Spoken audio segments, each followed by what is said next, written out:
Get ready with me at pag-usapan natin ang latest chismis kahit graduate na ako ng high school. You know the drill. Magtatagalog tayo para hindi nila tayo maintindihan. Kaka-prom lang namin mga a week yata or 2 weeks ago. Alam niyo ba yung nakikita niyo sa mga TV shows dito sa US na parang meron silang party after prom? Totoo yun. Kaso yung sa amin na-cancel. Ang narinig ko, meron daw isang tao na hindi na-imbita. Alam niyo ba yung taong hindi imbitado? Nalaman niya yung address tapos pinagsasabi niya sa pulis yung mga location. Nung nalaman na ng mga pulis yung mga address, edi yung naglabasan sila, nagpuntahan sila sa mga bahay. As in, may nag-post sa story nila sa Snapchat, yung isang bahay na nalik yung address. Mga 10 yatang kotse ng pulis yung nakapark sa labas. Edi yung mga tao daw imbitado dun sa party. Stranded daw sila sa labas ng venue hanggang 1 or 2 yata ng umaga kasi wala daw silang mga dalang sasakyan. Kung pinapanood yung ibang chismis parts ko, kilala niyo tong lalaking to.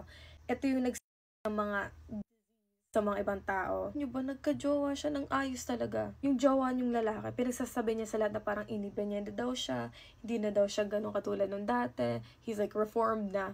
Pero, alam niyo ba, wala pang 1 week, nagkahiwalay na agad sila.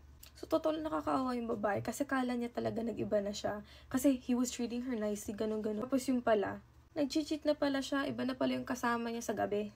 Kaya itong PSA ko sa lahat ng mga babae, men don't change. Kaya kung masama silang tao, alisan nyo na. Hindi yan magbabago. Pero yun na nga chismisan with Ate Yana. Bye-bye!